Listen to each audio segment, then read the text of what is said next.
আজকের গল্পটি উঠে এসেছে কুমিল্লা থেকে, আর যার সূত্রপাত ঘটেছিল 2022 সালের মাঝামাঝি অবস্থানে।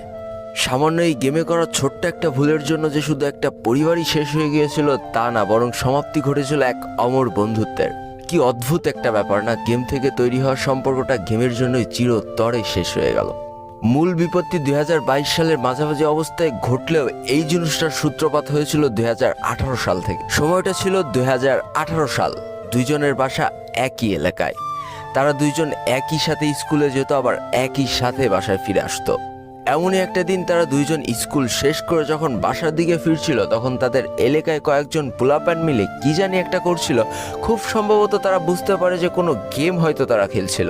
কৌতূহলবশত তারা সেই দিকে এগিয়ে গেলে দেখতে পারে যে কয়েকজন মানুষ সেখানে বসে ফ্রি ফায়ার খেলছে এবং তাদের ভিতরে একটা আগ্রহ জন্মায়। এবং তারা ওই দিন সিদ্ধান্ত নিয়ে ফেলে যে তারাও আজকে থেকে বাসায় যে এই গেমটা ডাউনলোড করে এই গেমটা খেলা শুরু করবে, আর যে গেমটা ছিল ফ্রি ফায়ার গেম। তবে এই ফ্রি ফায়ার গেম অনেক মানুষের ভাগ্য পরিবর্তন করে দিলেও এই দুইটা মানুষের যে ভাগ্য কোন দিকে পরিবর্তন করে দেবে সেটা তোমরা কল্পনাও করতে পারছো না। তো যেই কথা সেই কাজ, যেহেতু তারা ছোট ছিল সেহেতু তাদের নিজস্ব কোনো ফোন ছিল না, তবে বাবা মার ফোনে তারা প্রথম এই ফ্রি ফায়ার গেমটা ডাউনলোড করে ফেলে এবং যথারীতি সবাই যেভাবে খেলে তারাও সেভাবে খেলা শুরু করে দেয়। 0 লেভেল থেকে 10 লেভেল, 10 লেভেল থেকে 20 লেভেল, 20 লেভেল থেকে 30 লেভেল। তবে সব থেকে আশ্চর্যের ব্যাপার, তাদের ভিতরের ফ্রেন্ডশিপ যতটা গাঢ় ছিল তার থেকেও কয়েকশো গুণ গাঢ় হয়ে যায় ফ্রি ফায়ার গেমটা খেলার জন্য। তারা স্কুল থেকে এসে যখন ফাঁকা টাইম পেত তারা সবসময় একসাথে এই ফ্রি ফায়ার গেমটা খেলা শুরু করে এবং সব থেকে ভালো ব্যাপার, তাদের লেভেলও কিন্তু একসাথে আপ হচ্ছিল। তাদের বন্ধুত্বটা যে কতটা গাঢ় ছিল সেটা বোঝানোর জন্য সেই ছেলেটা আমার কাছে একটা ছোট্ট গল্প করেছিল যে তারা যখন নতুন ইভেন্ট আসতো তখন সেই ইভেন্টগুলো কিভাবে নিত তোমরা জানো? তারা আসলে দুইজন মিলে টাকা জমাতো এবং দুইজনের টাকা এক জায়গায় করে যে কোনো একটা আইডিতে টপ আপ করতো।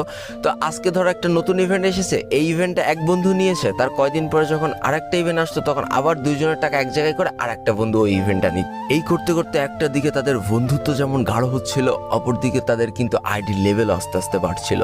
তো এই করতে করতে 2018 সাল গেল, 19 সাল গেল, 20 সাল গেল, 21 সাল গেল, তারা পা দিল 2022 সালে এসে।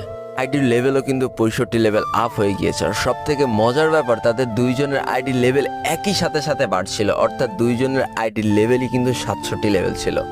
সব থেকে দুঃখের ব্যাপার ছিল তাদের দুইজনের ডিভাইস কিন্তু সমান ছিল না। একজনের ডিভাইস মোটামুটি ভালো থাকলেও আরেকজনের ডিভাইস কিন্তু দিনকে দিন খারাপ হতেই চলেছিল। কিন্তু তারা যেহেতু এখনো এসএসসি পাস করেনি, তাই কোনোভাবেই নতুন ফোনের আবদার করা খুবই বোকামো ফ্যামিলির কাছে। তো কি আর করা যাবে, প্রতিনিয়ত যেমন হাজার হাজার প্লেয়াররা ডিভাইসের কাছে হেরে যাচ্ছে, তেমন দুই বন্ধুর মধ্যে এক বন্ধু আস্তে আস্তে হেরে যেতে শুরু করে ডিভাইসের কাছে। তার ডিভাইসটা আস্তে আস্তে খারাপ হতে থাকে এমন একটা পর্যায়ে যে তার ডিভাইসের ব্যাটারি একেবারেই নষ্ট হয়ে যেতে শুরু